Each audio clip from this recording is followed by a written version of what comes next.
बच्चों नमस्कार। सभी को नमस्ते। मेरी आवाज़ आप तक आ रही है बच्चों?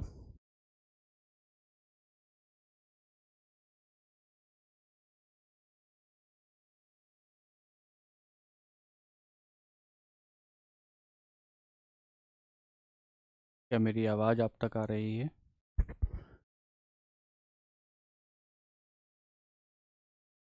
एक बार बताइए।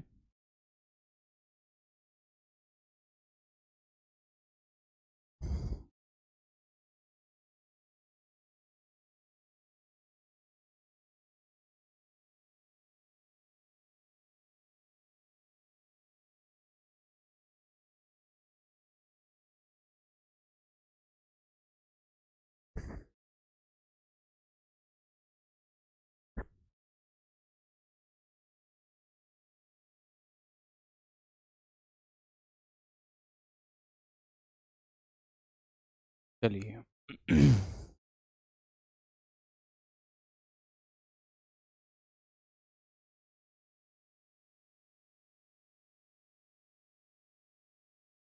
हम लोग यहाँ से आगे बढ़ रहे हैं।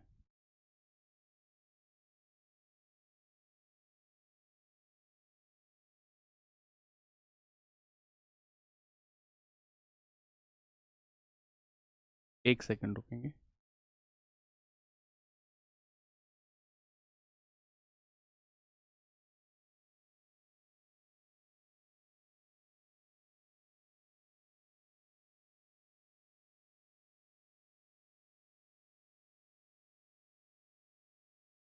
Hello hello.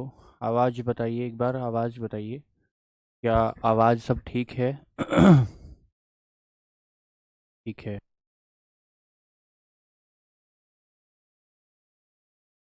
नमस्ते सभी को, नमस्ते। हेलो। ठीक है। थैंक यू समीर जी। हम्म। क्या केमिस्ट्री में अब आपकी कुछ पकड़ बनना शुरू हो गई है? अब केमिस्ट्री में अब थोड़ा थोड़ा हम लोग पकड़ बनने की तरफ आगे बढ़ेंगे। और मैं कोशिश करूँगा।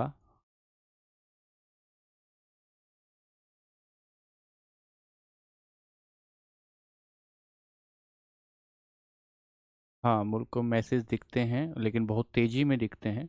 इस वजह से कुछ पढ़ पाता हूँ, कुछ नहीं पढ़ पाता हूँ। है ना, बहुत तेज़ी से ये चलते हैं ऊपर की तरफ।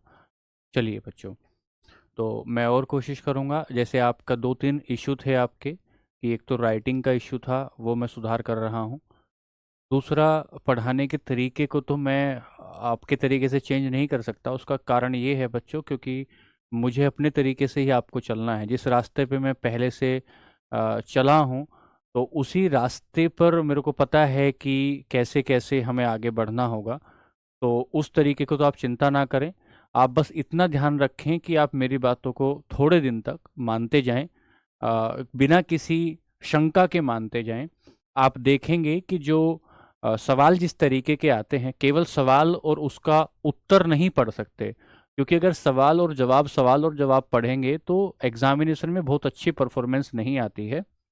इसलिए मेरी कोशिश ये है कि हम लोग पहले पूरी थ्योरी पढ़ेंगे। जब आप एक बार थ्योरी पढ़ लेंगे और फिर मैं आपको मॉडर्न पीरियोडिक टेबल पढ़ाऊंगा। जब आप पूरी पीरियोडिक टेबल पढ़ लेंगे बच्चों, तो फिर मुझे नहीं लगता कि केमिस्ट्री का कोई सवाल आपके हाथ से बचेगा। और उसको डिटेल में इसलिए हम लोग पढ़ रहे हैं ताकि हम आपको बहुत बेहतर तरीके से, क्योंकि कंपटीशन बहुत ज़्यादा है, तो बहुत बेहतर तरीके से आपका रिजल्ट आए। वो मेरा दृष्टिकोण है। ठीक है, तो आप उसको चिंता मत कीजिएगा कि ऐसा पढ़ाइए वैसा पढ़ाइए। वो मैं अपने तरीके से काम करूंगा। और अब मेरी बस अल्टीमेटली ये गुजारिश आपसे होगी कि आप देखेंगे कि वो चीज़ रिजल्ट में आपको एक्सप्रेस भी होगी, रिजल्ट में आपको दिखाई भी देगी। ठीक है। चलिए, तो मैं आगे चलता हूँ। अब सुनिएगा, अब मेरे को कोई कमेंट वगैरह कुछ नहीं देखना है, सुनिए ध्यान से। मैं आपको ये बता रहा हूँ कि हमने एटम को देखना शुरू किया। एक इतनी छोटी सी चीज की जिसे हम नहीं देख सकते थे। गरिमा, अभी शुरुआत है बच्चे, अब सुनो ध्यान से, मैं कमेंट नहीं ले रहा हूँ किसी का। जिसे हम देख नहीं सकते थे, जिसे किसी ने कहा कि ये इनडिविजिबल है, जिसे तोड़ा नहीं जा सकता, उसे एटम कहा गया। फिर आगे जाकर एटम के बारे में लोगों ने इसको एटम नाम दे दिया। एटम नाम देने के बाद एटम नाम देने के बाद बात ये हुई कि सर ये कितना, इसके भीतर क्या क्या हो सकता है। तो इसके भीतर की जब जानकारी हमने ली तो हमने कहा सर ये भीतर इलेक्ट्रॉन हो सकता है। कोई आया, किसी ने इसको इलेक्ट्रॉन बताया कि सर उसके चारों तरफ घूमता है। कोई आया तो किसी ने कहा कि इसके भीतर प्रोटॉन होता है। कोई आएगा तो इसके भीतर कहेगा न्यूट्रॉन होता है। अरे सर इतने छोटे से पार्टिकल को ही ढूंढना बड़ी मुश्किल बात थी कि हमने एटम को ढूंढ लिया, ये क्या कम बात थी। और एटम के भीतर देखते जा रहे हैं कि सर कहीं इलेक्ट्रॉन होता है, कहीं प्रोटॉन होता है, कहीं न्यूट्रॉन होता है। तो अल्टीमेटली पिछले लेक्चर में रदरफोर्ड ये बताकर गए थे, ये बताकर गए थे कि जो इलेक्ट्रॉन होता है वो कक्षा के चारों तरफ घूमता है, और जो कक्षा के चारों तरफ घूम रहा है वो इलेक्ट्रॉन है। और जब वो लोगों ने कहा कि यार ये लगातार घूमता रहेगा तो इसकी एनर्जी कम हो जाएगी। इलेक्ट्रॉन की एनर्जी जब कम हो जाएगी तो वो धीरे धीरे नाभिक के न्यूक्लियस की तरफ आता जाएगा, और एक स्थिति ऐसी आएगी कि वो न्यूक्लियस में आकर गिर जाएगा। और यदि इलेक्ट्रॉन पर नेगेटिव चार्ज है और प्रोटॉन पर पॉजिटिव चार्ज है तो नेगेटिव और पॉजिटिव चार्ज एक जगह मिलेगा और ब्लास्ट हो जाएगा और एटम मर जाएगा। जब लोगों ने रदरफोर्ड से पूछा कि सर इसकी व्याख्या करिए आप, कि घूमते घूमते इसकी एनर्जी कम हो जाएगी, इसकी आप कैसे व्याख्या करेंगे अपने एक्सपेरिमेंट से, तो ये बात रदरफोर्ड एक्सप्रेस या एक्सप्लेन नहीं कर पाए कि उसकी एटम की स्टेबिलिटी कैसे रहेगी, वो कैसे घूमता रहेगा चारों तरफ। तो रदरफोर्ड की कमी थी कि वो ये नहीं बता पाए कि इलेक्ट्रॉन न्यूक्लियस के चारों तरफ कैसे घूमेगा और वो क्यों नहीं गिरेगा न्यूक्लियस में आके। ये बात रदरफोर्ड नहीं बता पाए थे। इस बात को चर्चा करने के लिए एक व्यक्ति आएगा जिसका नाम नील्स बोर होगा, जिसे बोर कहा जाएगा। आज की क्लास में हम नील्स बोर को पढ़ेंगे, और नील्स बोर को पढ़ने के बाद जो परमाणु की संरचना है, जो स्ट्रक्चर ऑफ एटम है, उसके बारे में थ्योरेटिकल पार्ट पूरा हो जाएगा। फिर यहां से आगे बढ़ेंगे तो आपको इलेक्ट्रॉन, प्रोटॉन, न्यूट्रॉन, ये positron, meson, Higgs boson, photon, जो ऐसे ऐसे नाम आपने सुने होंगे, इन सारी बातों को हम लोग डिस्कस करेंगे। तीसरी बात, फिर हम यहां से अगली जो क्लास लेंगे, उस अगली क्लास में आपको ये इलेक्ट्रॉन किस तरीके से सजा होगा सेल्स में, ये बताने की कोशिश करेंगे। तो आज की जो हमारी क्लास है उसका मुख्य उद्देश्य, उसका आधा हिस्सा तो आपको यह समझाना है कि रदरफोर्ड के दिया गया जो एक्सपेरिमेंट था, उस एक्सपेरिमेंट को कैसे सुधार दिया नील्स बोर ने आकर, एक बात।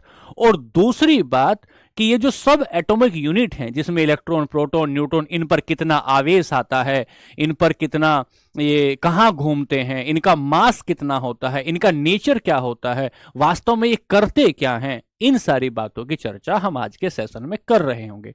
तो प्यारे बच्चों, अब आप कमेंट पर बिल्कुल ध्यान न दें, क्योंकि मैं पढ़ नहीं पाऊंगा, वो आपका मिसयूज ही होगा एनर्जी का। तो आइए शुरू करते हैं।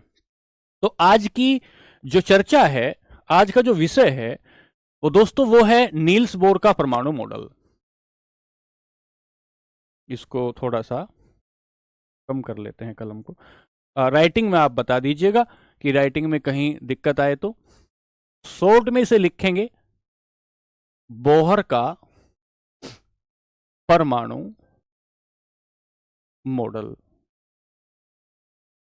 बोहर का परमाणु, आप हेडिंग डालेंगे, नोट्स बहुत अच्छे से बनाएंगे। पिछली क्लासेस में मैंने ये देखा है कई बच्चों ने ये कमी की है कि वो हल्के में ले लिया उन्होंने, और हल्के में लेने के बाद जो है कोई नोट्स नहीं बनाया, और बाद में उनको लगा जैसे जैसे केमिस्ट्री परवान चढ़ने लगी, केमिस्ट्री को जवानी आना शुरू हुई, उनको लगा अरे यार ये जवान होकर इतनी खूबसूरत हो जाएगी, हमने तो कभी सोचा भी नहीं था। फिर लगा अरे हमने इसका बचपन का नोट्स नहीं बनाया। तो आपको मैं वही हिदायत दे रहा हूं कि आप इसका नोट्स बनाते हुए चलिएगा, और फिर देखना ये किस तरीके से लहलहाती हुई आगे चलेगी। ये मेरा आपसे पहले भी वादा था और अब भी है। Bohr's atomic model.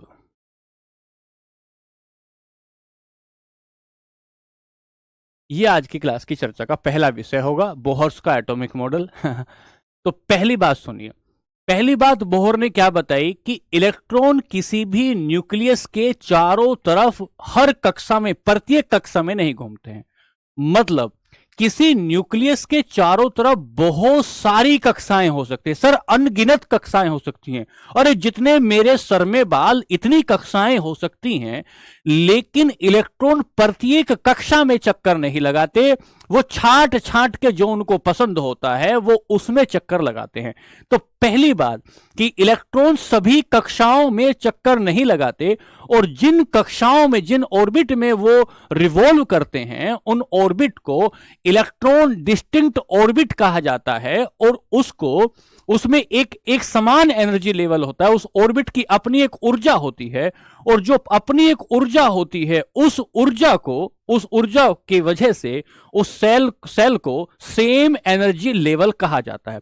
तो पहली बात क्या बताई कि नाभिक के चारों ओर बहुत सारी कक्षाएं होती हैं, लेकिन इलेक्ट्रॉन सभी कक्षाओं में नहीं घूमते, कुछ विशेष कक्षाओं में घूमते हैं। और उन विशेष कक्षाओं का नाम इलेक्ट्रॉन डिस्टिंक्ट ऑर्बिट या इलेक्ट्रॉन विविक्त कक्षा होती है। पहली बात, रदरफोर्ड की जो लिमिटेशन थी उसको पूरा किया। तो पहली बात क्या लिखें? पहली बात लिखें कि इलेक्ट्रॉन, लिखें, नाभिक के चारों तरफ इलेक्ट्रॉन, नाभिक के चारों तरफ कुछ विशेष कक्षाओं विशेष कक्षाओं में घूमते हैं, विशेष कक्षाओं में घूमते हैं, जिन्हें इलेक्ट्रॉन विविक्त कक्षा कहते हैं। तो पेपर में सवाल भी मैं लेकर आया हूं कि इस टॉपिक से कैसे सवाल बनेंगे वो मैं आपको दिखाऊंगा, लेकिन उसके लिए थोड़ा धैर्य रखना होगा बच्चों। इलेक्ट्रॉन विविक्त कक्षा कहते हैं, ठीक है। 40+ क्लासेस लगेंगी भाई।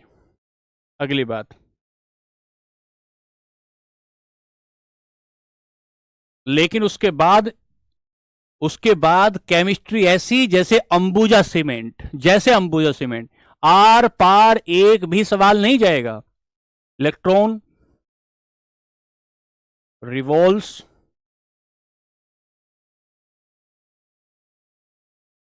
On some specific orbits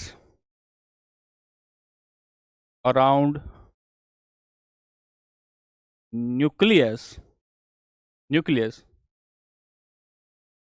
nucleus, they called, yeah, these are called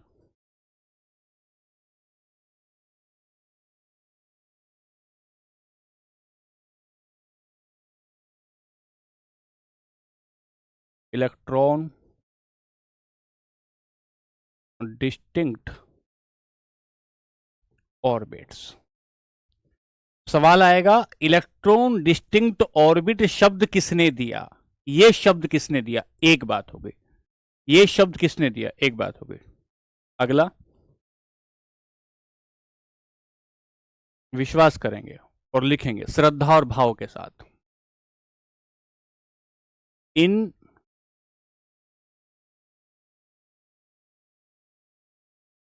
कक्षाओं को, कक्षाओं को ऊर्जा स्तर भी कहते हैं, कहते हैं। इन्हें एनर्जी लेवल भी कहा जाता है। कक्षाओं को, किन कक्षाओं को? उन कक्षाओं को, उन कक्षाओं को एनर्जी लेवल कहते हैं जिनमें इलेक्ट्रॉन घूमते हैं। इलेक्ट्रॉन विविक्त, आधा कै है, वै ई, वै विश्वविद्यालय वाला वी, और आधा कै होता है, विविक्त कहा जाता है। तो क्या लिखा? इन कक्षाओं को ऊर्जा स्तर भी कहते हैं,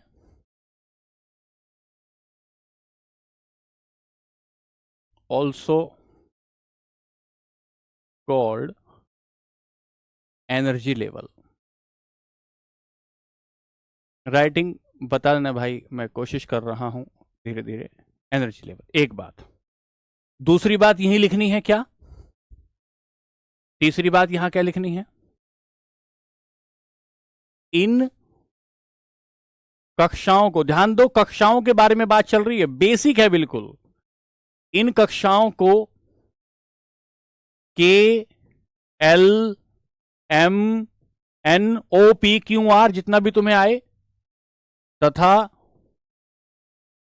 1 2 3 4 3 4 3 4 आदि आदि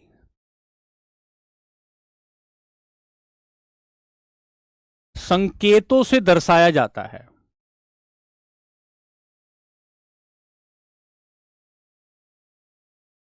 सवाल आएगा क्या? सर ये के एल एम एन कक्षाएं किसने बताई? दर्शाया जाता है, दर्शाया जाता है। These orbits are these orbits are symbolize with KLMN and 1 2 3 4 1 2 3 4 KLMN 1 2 3 4 इन कक्षाओं को KLMN और 1 2 3 4 आदि संकेतों से भी दर्शाया जाता है। एक बात। अगली बात,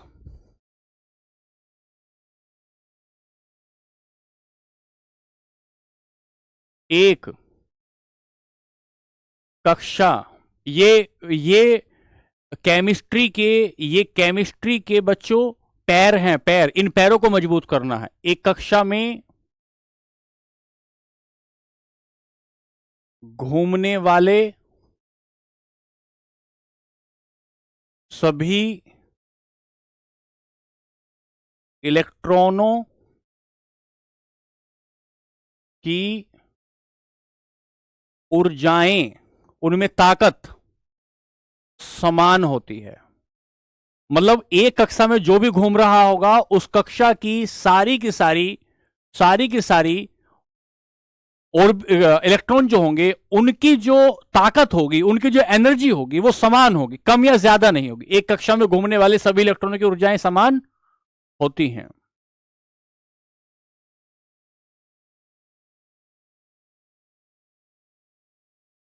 इलेक्ट्रॉन्स revolving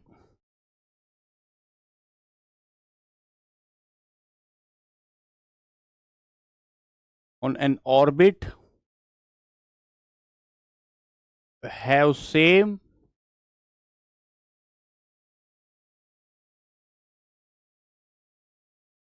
energy level, समान ऊर्जा स्तर होता है, सेम एनर्जी लेवल होता है।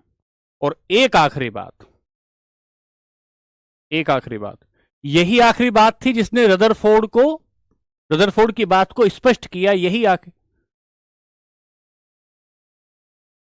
ऊर्जाएं समान होती है। ठीक है, अगली बात क्या कहता है? कक्षा में घूमते हुए, कौन घूमेगा कक्षा में? कक्षा में घूमते हुए इलेक्ट्रॉन, कक्षा में घूमते हुए इलेक्ट्रॉन ऊर्जा का उत्सर्जन नहीं करते हैं, ऊर्जा का उत्सर्जन नहीं करते हैं। इसलिए इलेक्ट्रॉन की ऊर्जा में कोई कमी नहीं आती है। और यही बात रदरफोर्ड नहीं समझा पाए थे, लोगों ने कहा था कि वो घूमते घूमते एनर्जी एमिट करेगा और उसकी एनर्जी कम हो जाएगी और वो धीरे धीरे कहां आकर गिर जाएगा, वो न्यूक्लियस में आके गिर जाएगा और एटम मर जाएगा। लेकिन ये बात जो है बोहर क्या कह रहे हैं कि घूमने में इलेक्ट्रॉन की एनर्जी कम नहीं होती है, इलेक्ट्रॉन उस ऊर्जा का उत्सर्जन नहीं करते हैं, इसलिए इलेक्ट्रॉन की ऊर्जा में ह्रास या कमी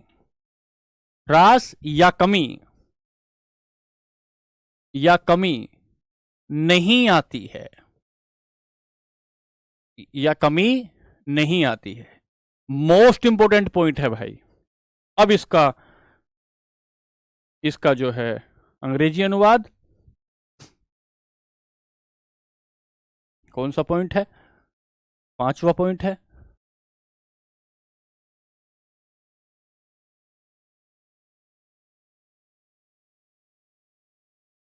revolving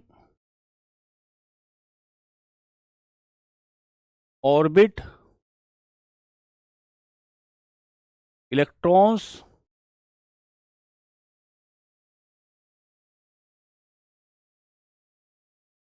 do not emit energy, so no loss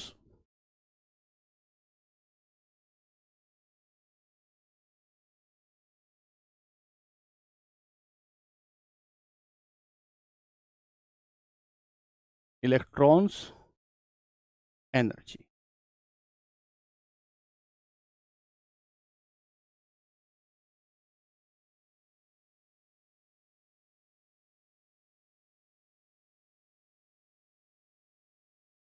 और एक बात और जोड़ लो, एंड इलेक्ट्रॉन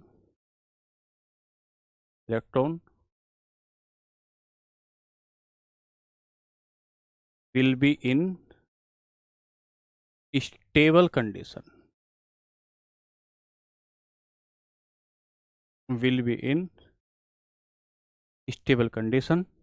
और हिंदी में भी जोड़ दो ये बात भैया, क्या?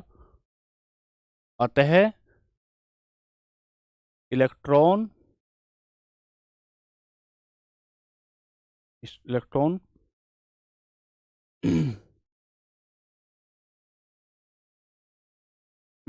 एक सेकेंड, इलेक्ट्रॉन विल बी नहीं, एटम।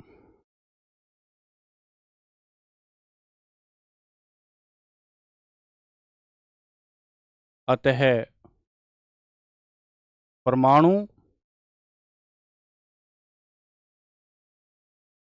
स्थिर अवस्था में रहता है,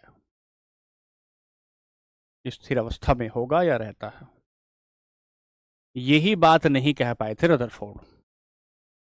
इलेक्ट्रॉन ELECTRON, कोई बात नहीं, आप कर लीजिए, स्पेलिंग थोड़ा बहुत ऊपर नीचे हो भाई बच्चों, एडजस्ट कर लेना, ठीक है। ये बात हुई। अब मैं एक बार 2 मिनट में दोहरा रहा हूं कि ये क्या कह रहे हैं, सुनो। ये कह रहे हैं बोहर का परमाणु मॉडल, इलेक्ट्रॉन नाभिक के चारों ओर घूमता है लेकिन सभी सेल्स में नहीं घूमता है, किसी पर्टिकुलर सेल में घूमता है, कुछ स्पेसिफिक ऑर्बिट में घूमता है, और इन स्पेसिफिक ऑर्बिट को इलेक्ट्रॉन डिस्टिंक्ट ऑर्बिट कहा जाता है। एक बात। दूसरी बात, यहां से इन कक्षाओं में ऊर्जाएं समान होती है, दो बात। तीसरी बात, इन कक्षाओं को KLMN या 1 2 3 4 कहा जाता है। तीसरी बात। अगली बात, सभी इलेक्ट्रॉन जो एक सेल में घूमेंगे उनकी जो एनर्जी होगी वो इक्वल होगी, और इलेक्ट्रॉन घूमते हुए किसी भी तरह एनर्जी को एमिट नहीं करेंगे, ऊर्जा का उत्सर्जन नहीं करेंगे, जिसकी वजह से उनकी ऊर्जा में कोई कमी नहीं आएगी और वो लगातार घूमता रहेगा।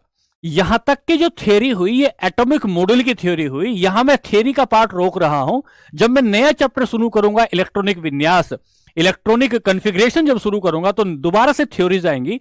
लेकिन यहां इसको रोककर मैंने आपको बताया कि एटम स्टेबल हो गया। डाल्टन के बाद थॉमसन के बाद रदरफोर्ड के बाद मैं आपको बोहर तक ले आया और मैंने आपको इलेक्ट्रॉन तक की चीजें मैंने डिस्कस कर दी।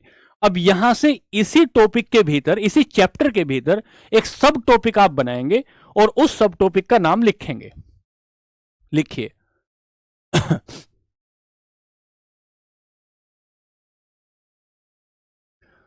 सब एटॉमिक पार्टिकल्स। सब एटॉमिक पार्टिकल, उप परमाणविक इकाइयां, उप परमाणविक इकाइयां, सब एटॉमिक यूनिट्स, उप परमाणविक। ये ऐसा पार्ट होगा जहां से आपकी परीक्षा में खूब सवाल आएंगे, जहां से आपकी परीक्षा में खूब सवाल आएंगे बच्चों। उप परमाणविक इकाइयां, उप परमाणुक इकाइयां, 1 मिनट रुक जाएंगे, ठीक है। उप परमाणुक इकाइयां, चलिए डिस्कस कर। एक बात मैं आपको पहले भी बताता आया हूं और वो बात ये है, यदि आपको कुछ डाउट आ रहे हैं, यदि आपको कुछ डाउट आ रहे हैं तो आप इधर अपना जो पेज है, ये जो पेज है, इस पेज के इधर जहां टॉपिक चल रहा है, यहां तो टॉपिक चल रहा है, इस टॉपिक के इधर डाउट लिखते रहिए कि इस चैप्टर में मेरा ये डाउट है, ये डाउट है, ये डाउट है, ये डाउट है। दरअसल एक चैप्टर दूसरे चैप्टर से जुड़ा हुआ होता है और हो सकता है कि वो आपका डाउट अगले चैप्टर में बचा हुआ हो, तो इसलिए एक बात, सारी बातों को एक जगह डिस्कस नहीं किया जा सकता। चलिए हम लोग बात कर रहे हैं सब एटॉमिक यूनिट की, और सब एटॉमिक यूनिट में पहले यूनिट जो हम लेंगे उसे हम कहेंगे इलेक्ट्रॉन, उसे हम कहेंगे इलेक्ट्रॉन। बच्चों फोकस होकर ध्यान से आपको नोट्स बनाना है, एक बार नोट्स बनाना है ताकि आने वाली पीढ़ियों को नोट्स बनाने की चिंता से, मजबूरी से ना गुजरना पड़े। इलेक्ट्रॉन, चलिए सबसे पहली बात होगी इलेक्ट्रॉन के बारे में, सबसे पहले इलेक्ट्रॉन के बारे में बात होगी कि ये इलेक्ट्रॉन कहां मिलता है। तो पहली बात हम बताएंगे, पहली बात बताएंगे, ये नाभिक के बाहर मिलता है। बहुत बेसिक बात, इससे भी बेसिक बात क्या है तो कहेंगे, एक बहुत बेसिक लेकर चल रहे हैं ताकि आपके पैर खूब अच्छे से जमे और फिर आपको जो है एकदम से उड़ाएं। एक प्रकार की उप परमाणविक कण, एक प्रकार का उप परमाणविक कण, एक प्रकार का उप परमाणविक कण। अच्छा सर, ये तो ऊपर लिखा ही था सर। हां लिखा ही है, एक प्रकार का उप परमाणविक कण। एक बात हो गई, ठीक है। सब एटॉमिक यूनिट या सब एटॉमिक कण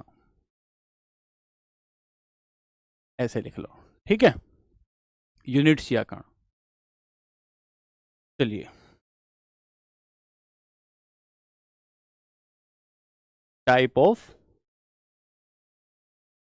सब,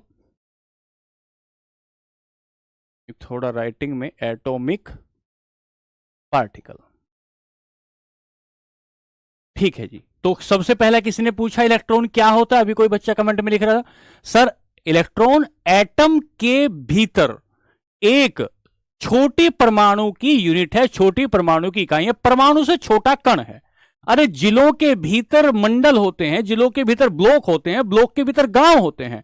तो अगर ब्लॉक को परमाणु मान लिया जाए तो उसके भीतर पाए जाने वाले गांव इलेक्ट्रॉन हो जाएंगे। अच्छा सर ठीक है, अगर परिवार को एटम मान लिया जाए और उसके भीतर पाए जाने वाले, उसके भीतर पाए जाने वाले सदस्यों को इलेक्ट्रॉन कहेंगे, कुछ को कुछ नाम दिया जाएगा, ठीक है। एक बात, सब एटॉमिक उप परमाणविक इकाई, उप परमाणु मतलब परमाणु से छोटी, उप परमाणविक मतलब परमाणु से छोटी, ठीक है। जैसे आपने कहा कलेक्टर, जैसे आपने कहा भाई अध्यक्ष, एक शब्द होता है ना अध्यक्ष, ऐसे के उपाध्यक्ष, तो उपाध्यक्ष का मतलब क्या हुआ, अध्यक्ष से छोटा, इसलिए उप शब्द आ गया। एक बात, दूसरी बात, कहां पाया जाता है तो लिखेंगे नाभिक के बाहर, नाभिक के बाहर, कहां मिलेगा? नाभिक के बाहर, आउटसाइड द न्यूक्लियस। कहां मिला? नाभिक के बाहर मिला। एक बात। दूसरी बात, क्या इस पर कोई आवेश होता है? क्या आवेश? सर ये क्या मतलब होता है? बचपन से आज तक यही बात समझ में नहीं आई, ये चार्ज होता क्या है? सर ध्यान से सुनना, चार्ज क्या होता है? चार्ज का मतलब होता है, कोई जरूरत नहीं बोहर की सीमाओं की, चार्ज का मतलब होता है दो व्यक्ति यहां पर बैठे हुए हैं, एक आदमी लबालब उत्साह से भरा हुआ है, इस बार सीजीएल पार, इस बार यूपीएससी पार, इस बार ये पार, मैं तैयार, ऐसे करके कोई आदमी बैठा हुआ है, उस पर इस समय ऊर्जा जो है सकारात्मक ऊर्जा है, कुछ कर गुजरने की ऊर्जा है। और दूसरा एक व्यक्ति बैठा हुआ, हाय रे हाय कैसे होगा, हाय रे ये महंगाई, हाय रे ये मेरा ये हुआ, हाय रे मेरा वो हुआ, और वो कह रहा है कि मैं तो नसें काट दूंगा, मैं तो जो है जीवन की धाराओं को मोड़ दूंगा, मैं तो कूद जाऊंगा नदी में। चार्ज उस पर भी है, आवेश उस पर भी है, लेकिन वो ये कह रहा है कि ये नेगेटिव चार्ज है, उसकी दिशा को नेगेटिव लेकर जा रहा है। तो आवेश एक प्रकार की ऊर्जा होती है, कहीं पर यह सकारात्मक रूप से काम करती है, कहीं पर यह नकारात्मक रूप से काम करती है। जहां पर नेगेटिव चार्ज होता है उसे हम, इलेक्ट्रॉन पर वो नेगेटिव चार्ज होता है जिसे ऋणायन कहा जाता है, और कहीं पर यह पॉजिटिव चार्ज होता है तो उसे धनायन कहा जाता है। तो चार्ज एक प्रकार की एनर्जी है, चार्ज एक प्रकार का आवेश है, जिसे कौन ओढ़कर रखता है? जिसे ओढ़कर रखते हैं एटम के भीतर पाए जाने वाले सब एटॉमिक पार्टिकल। सर चार्ज एक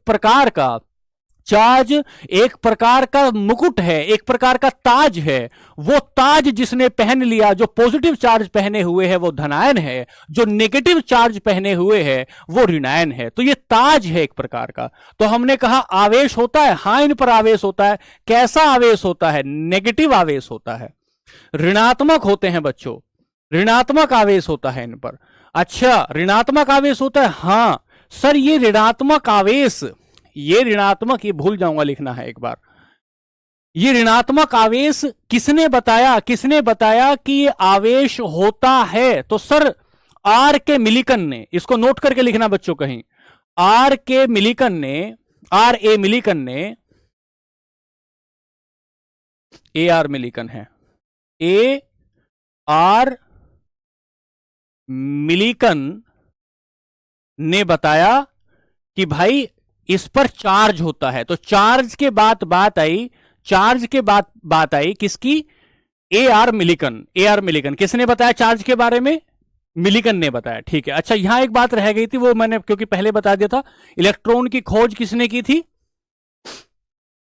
थॉमसन ने, जे थॉमसन ने। ये सवाल कहीं परीक्षा में ना आ जाए ये लिख लेना, और की थी 1897 में।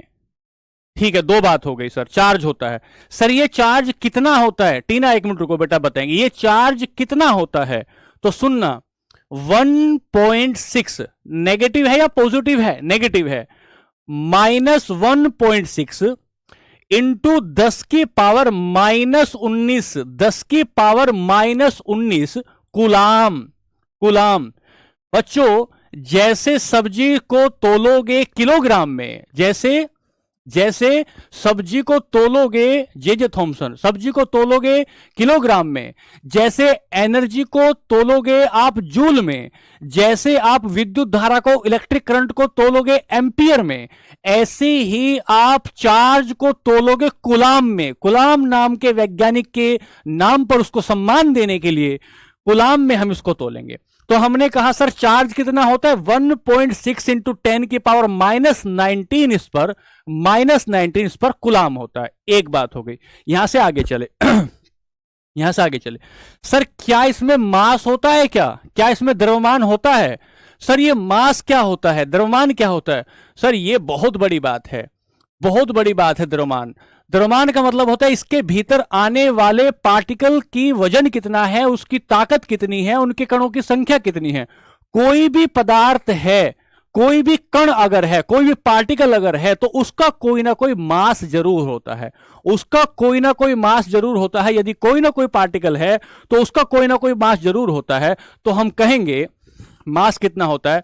9.1 इंटू 10 की पावर -31।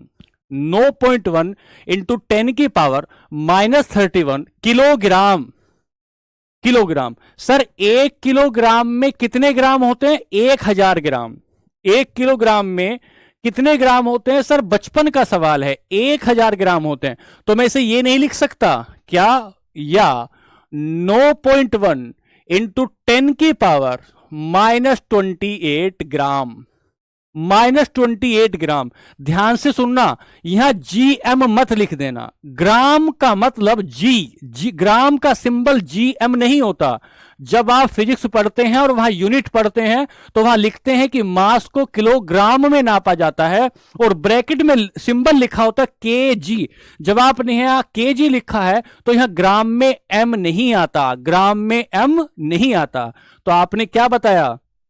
सर इसका क्या बता दिया? कहां पाया जाएगा? खोज किसने कर दी? है क्या चीज? आवेश कितना है और इसके ऊपर मास कितना है? इसके ऊपर मास कितना है? अब ध्यान से एक बात और सुनना, यूज क्या होता है? अगर इसके महत्व से, इसके यूज से कोई सवाल पूछे, बच्चों 1 मिनट के लिए ध्यान से सुनना। अभी वो कंसेप्ट तो आगे आएगा, लेकिन उसकी एक बात यहां लिखवानी है, इसलिए मैं आपको बताने की कोशिश कर रहा हूं। क्या? कि किसी भी एटम के भीतर बहुत सारी सेल्स होती हैं, बहुत सारी सेल होती हैं। उन सेल में इलेक्ट्रॉन होते हैं, उन सेल में इलेक्ट्रॉन होते हैं। जब एक एटम दूसरे एटम से जाके ऐसे गलबहियां करेगा, किसी को हक करेगा, एक एटम दूसरे एटम को जाके हक करेगा, फरवरी का महीना है, तो इलेक्ट्रॉन या तो चले जाएंगे या इलेक्ट्रॉन आ जाएंगे। इलेक्ट्रॉन आ जाएंगे, चले जाएंगे। किसी ने हल्के से आके ऐसे स्पर्श कर दिया, पूरे शरीर में झंझनाहट पैदा हो गई। ये झंझनाहट पैदा होने का कारण है कि इलेक्ट्रॉन या तो चले गए हैं या इलेक्ट्रॉन आ गए हैं। इसका मतलब इलेक्ट्रॉन की भूमिका, एटम जब एटम से मिल रहा होगा तो रासायनिक अभिक्रिया, केमिकल रिएक्शन करने में इलेक्ट्रॉन की भूमिका आ रही होगी। अगर परीक्षक ये सवाल पूछ ले कि निम्नलिखित में से कौन सा ऐसा एटम है, कौन सा ऐसा एटम है जो रासायनिक अभिक्रिया में, कौन सा ऐसा मॉलिक्यूल है, कौन सा ऐसा सब एटॉमिक पार्टिकल है जो रासायनिक अभिक्रिया में भाग ले रहा हो, तो बता देंगे कि वो इलेक्ट्रॉन होता है। वो क्या होता है? वो इलेक्ट्रॉन होता है, वो इलेक्ट्रॉन होता है। तो लिखें क्या लिखें? महत्व। महत्व रासायनिक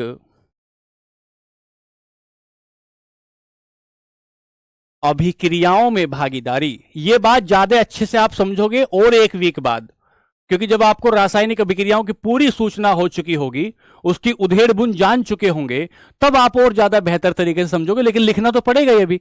रासायनिक अभिक्रियाओं में भागीदारी, रासायनिक अभिक्रियाओं में भागीदारी।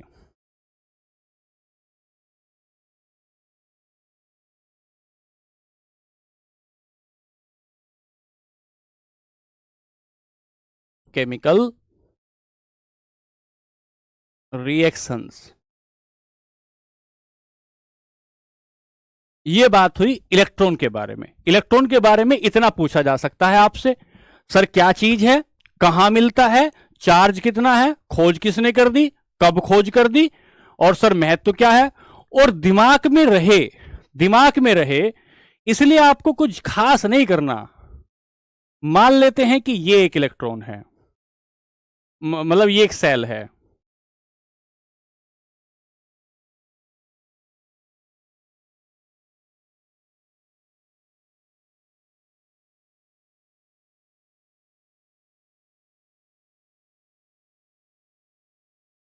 ऐसा मान लेते, थोड़ा बना के, है ना। इसे तो आपने कहा न्यूक्लियस, ये तो नाभिक है। इस नाभिक के चारों ओर आप कह रहे हैं ये इलेक्ट्रॉन घूम रहे हैं। सर ये क्या घूम रहे हैं भाई? ये इलेक्ट्रॉन घूम रहे हैं, यहां घूम रहे हैं, यहां घूम रहे हैं, यहां घूम रहे हैं, ऐसे इलेक्ट्रॉन घूम रहे हैं। ठीक है। तो नाभिक के बाहर होते हैं, नेगेटिव चार्ज होता है। चार्ज मिलीकन ने बताया कितना चार्ज होता है, मास होता है, मास कितना हुआ ये बता दी गई। अगला पकड़ेंगे, सब एटॉमिक यूनिट नंबर 2, और इसका नाम होगा प्रोटॉन। नाम होगा प्रोटॉन।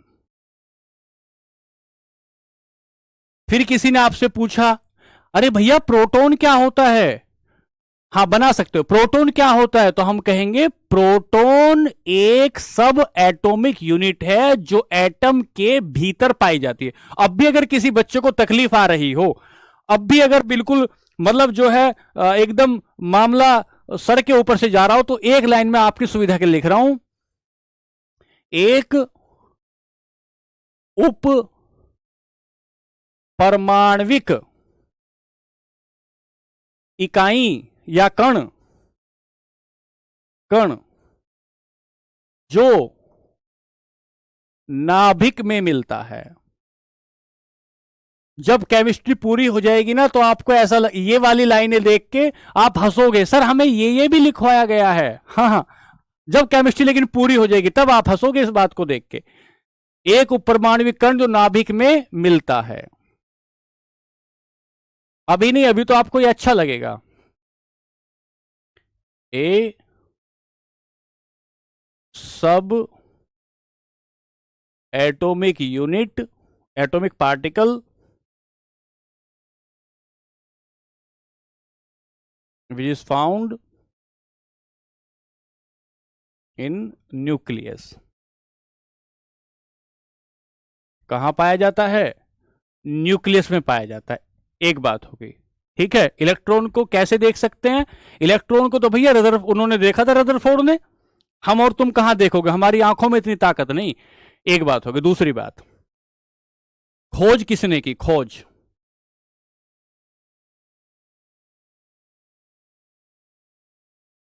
Discovered by Goldstein 1886।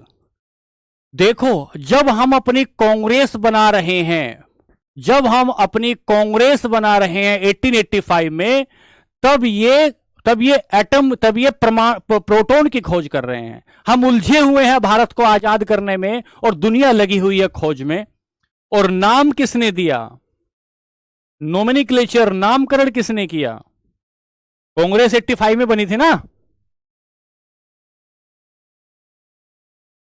नाम किसने दिया? तो कहेंगे रदरफोर्ड ने दिया। और लिख देंगे 1919 में मॉन्टेग्यू चैम्सफोर्ड सुधार का एक कानून आया था 1919 में। हम कानून के चक्कर में लपटे हुए थे, और ये भाई लोग ये क्या कर रहे थे, देख ही रहे हो तुम क्या कर रहे थे। आवेश होता है क्या? क्या इस पर चार्ज होता है? हां सर, धनात्मक चार्ज होता है, पॉजिटिव चार्ज। पॉजिटिव चार्ज कितना होता है? 1.6 इंटू 10⁻⁻⁹। 1.6 इंटू 10⁻⁻⁹। चार्ज कितना होता है? 1.6 इंटू 10⁻⁻⁹। दो बातें हुई। बिल्कुल बिल्कुल, मिलिकन ने बताया। ठीक है, आगे चलें, यहां से आगे चलें। मास, किसका मास? द्रव्यमान किसका? प्रोटॉन का। 1.6 इंटू 10⁻⁻27।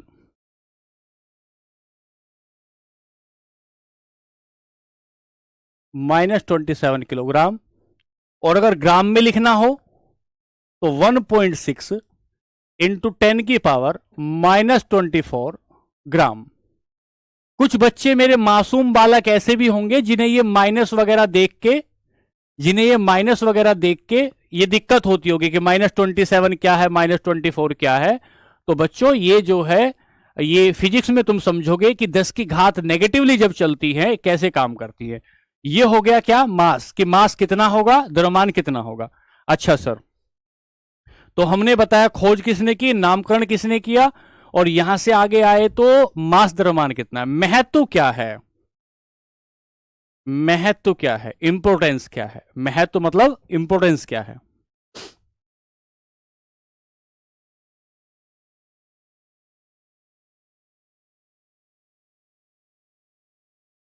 इंपोर्टेंस क्या है?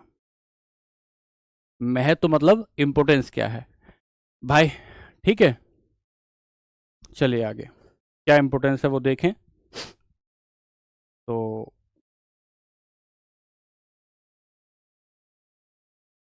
ट्रांस म्यूटेशन ऑफ एलिमेंट्स, तत्वांतरण में एक तत्व को, एक तत्व को दूसरे तत्व में बदलने के लिए। अभी बात कम समझ में आएगी, लेकिन समझना का कोशिश करना, क्योंकि बात आगे जाकर खुलेगी। ये गुलाम आगे जाकर खुलेगी कैसे, कि एक कोई तत्व है, मान लेते हैं ऑक्सीजन है, हाइड्रोजन है, हीलियम है, क्लोरीन है, आर्गन है, ये सब आपको याद कराऊंगा, सब आपको याद हो जाएंगे, इनकी सारी कुछ बातें याद हो जाएंगी। तो मैंने कहा कि एक कोई तत्व है, एक कोई एलिमेंट है, अगर उस एलिमेंट पर आप प्रोटॉन से टक्कर मारो, इस एलिमेंट पर आप प्रोटॉन से टक्कर मारो, प्रोटॉन की बौछारी कर दो, तो उसका उसका जो प्रोटॉन का दूसरे में प्रोटॉन की संख्या है, जो दूसरे वाला एटम है जिस पर आप बमबारी कर रहे हैं, उसकी प्रोटॉन की संख्या में बदलाव आ जाएगा। और अगर प्रोटॉन की संख्या में बदलाव आ जाएगा तो दूसरा तत्व बनने की संभावना होगी। अभी कुछ आगे जाकर समझेंगे ये बात, अभी यहां लिख लीजिए बस, क्योंकि जब आप परमाणु क्रमांक समझेंगे अगली क्लास में ज्यादा समझ जाएंगे। दो बातें हो गई। तीसरी बात, न्यूट्रॉन।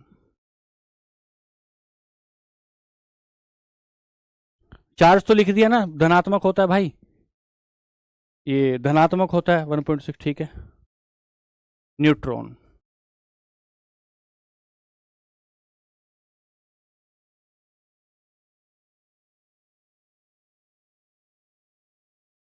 न्यूट्रॉन, ठीक है। अब प्लस चार्ज धनात्मक तो लिख दिया बच्चे। अगली बात, न्यूट्रॉन क्या होता है पहले खोज लिखते हैं। खोज किसने की?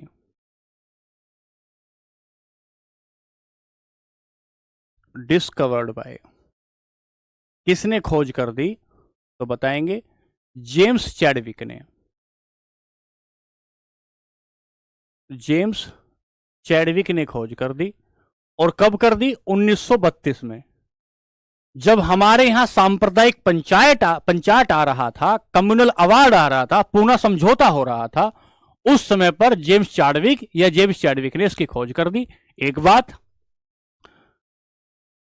अरे भाई मास लिख दिया ना, ठीक है। एक बात है। दूसरी बात, क्या इस पर आवेश हो कहां मिलेगा? नाभिक में मिलता है। तो परमाणविक कण कहां मिलेगा? ये न्यूट्रॉन नाभिक में मिलता है। प्रोटॉन भी कहां मिलता है? नाभिक में मिलता है, नाभिक में, इन न्यूक्लियस है जी। 5 6 7 बजे तक। अगली बात, नाभिक में मिलता।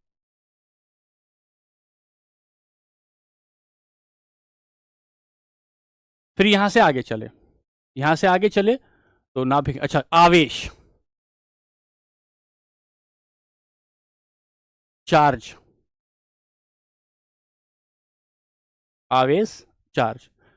क्या इस पर कोई चार्ज होता है? इस पर कोई चार्ज नहीं होता, तो न्यूट्रल होता है। हम्म, ठीक है जी।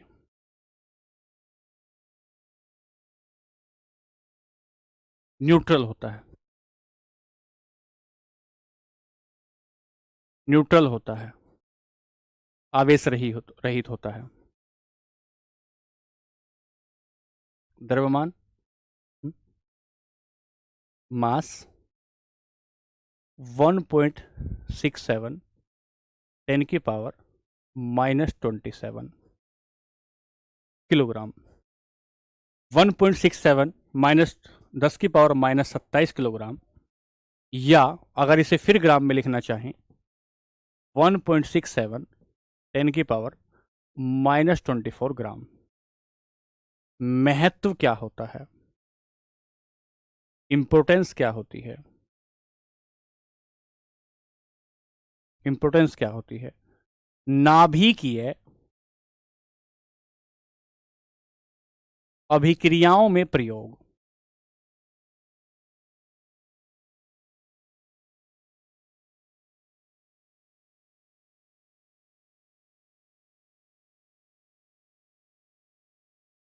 यूज इन न्यूक्लियर रिएक्शंस, नाभिकीय अभिक्रियाओं में।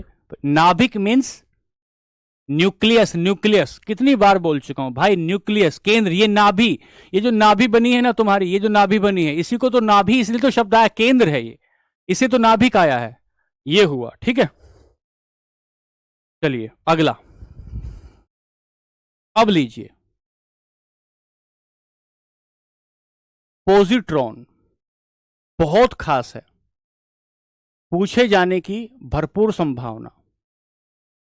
Positron, positron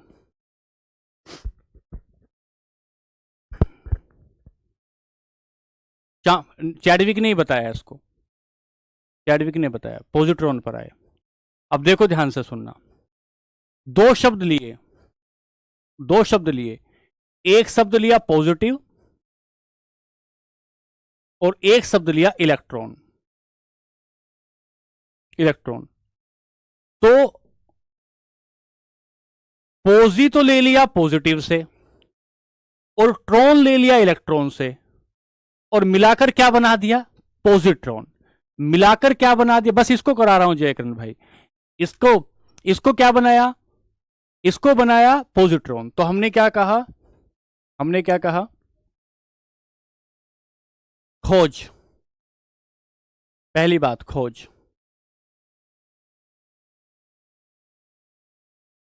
discovered by Anderson. Sir Anderson कहें, जेम्स एंडरसन कहें, एंडरसन, एंडरसन 1932, 1932 में कहा, 1932 में कहा। एक बात हुई पॉजिट्रॉन, खास बात इसकी क्या है, चार्ज, इस पर चार्ज कितना होता है, पॉजिटिव चार्ज होता है, धनायन, पॉजिटिव चार्ज होता है। दूसरी बात, इसे एंटी इलेक्ट्रॉन भी कहते हैं,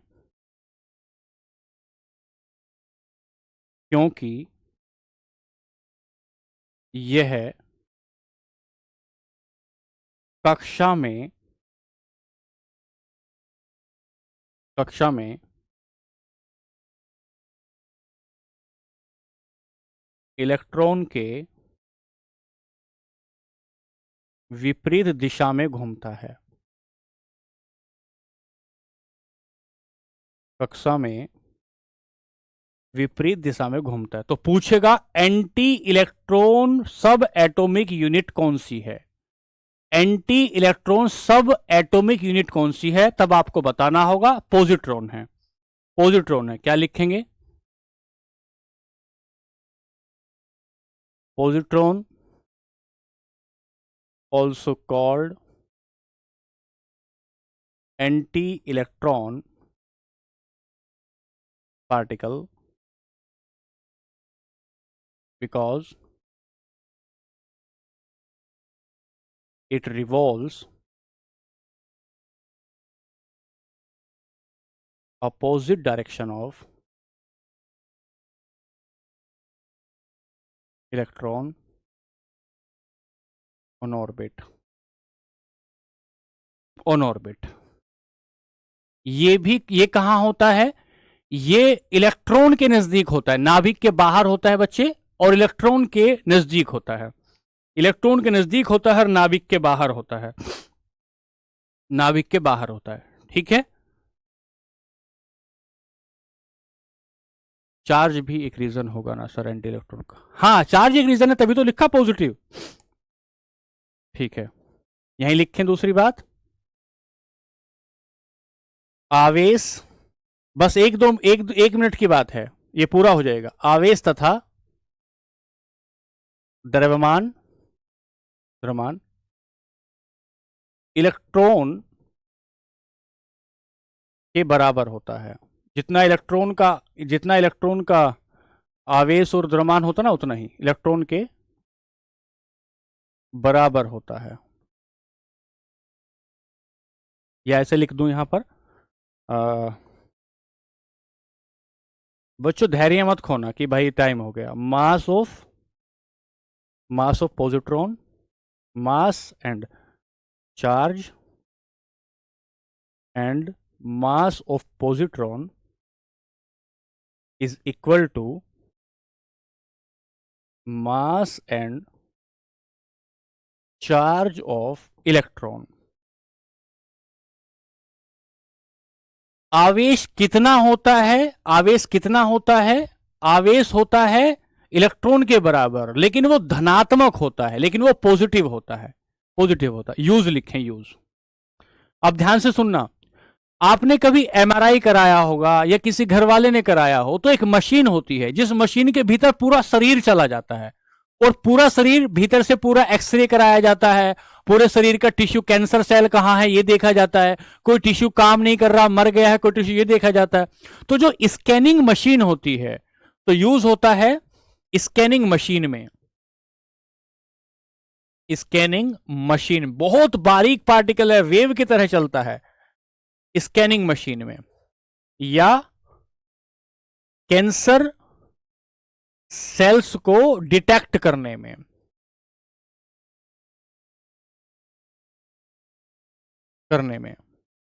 कैंसर सेल को डिटेक्ट करने में, ठीक है। जो वो मशीन होती है ना, उस मशीन के ऊपर ही लिखा होता है पॉजिट्रॉन एमिशन टोमोग्राफी, ऐसे लिखा होता है, पॉजिट्रॉन एमिशन टोमोग्राफी लिखा होता है।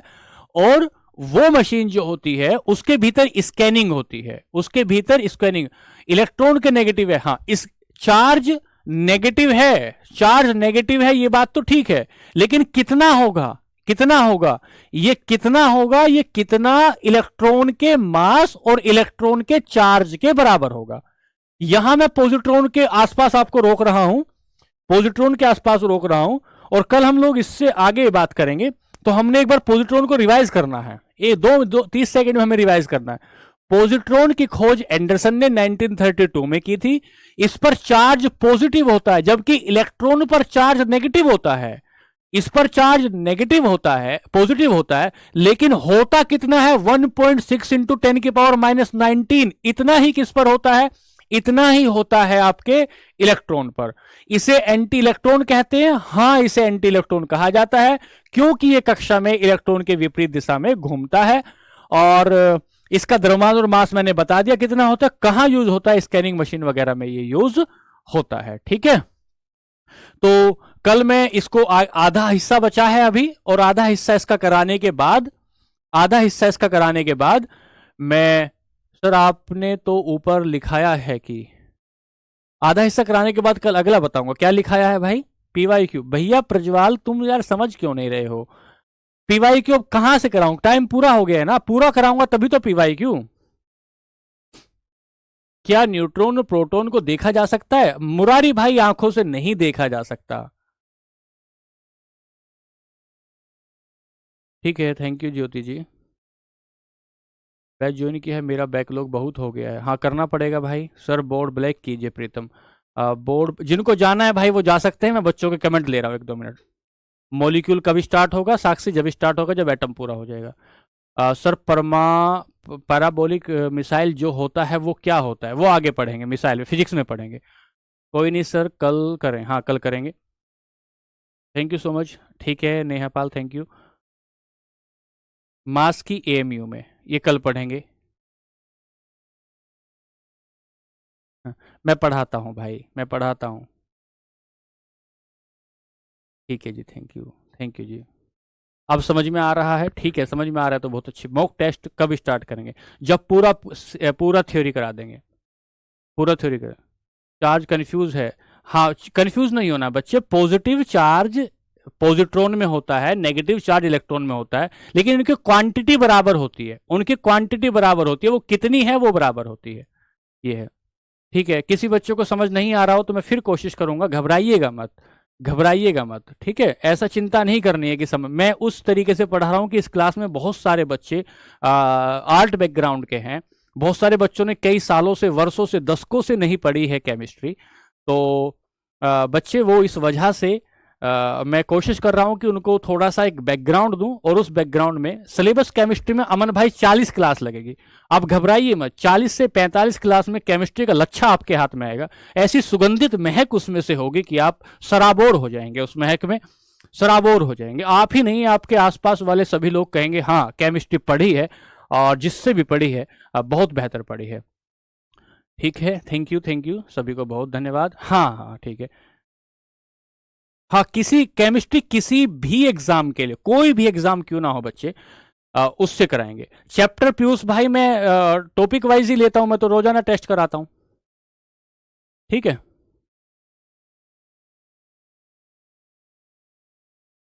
चलो, अब तो ठीक है। मेरा कमेंट दिख, सबका दिख रहा है बच्चों। अमन रिवाइज करते रहिए भाई, आपको 2 मिनट दे रहे हैं, वो स्ट्रीमिंग वाले भैया आ रहे हैं, तो चलिए फिर।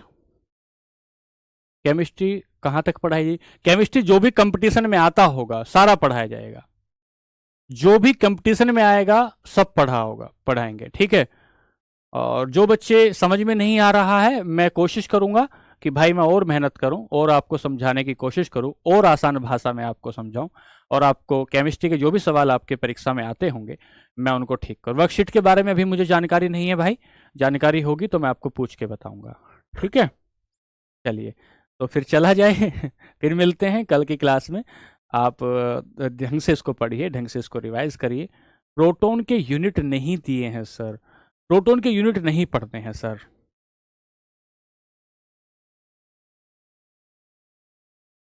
चलिए ठीक है, ओके फिर चले जाए, है ना। आज के लिए नमस्ते, धन्यवाद।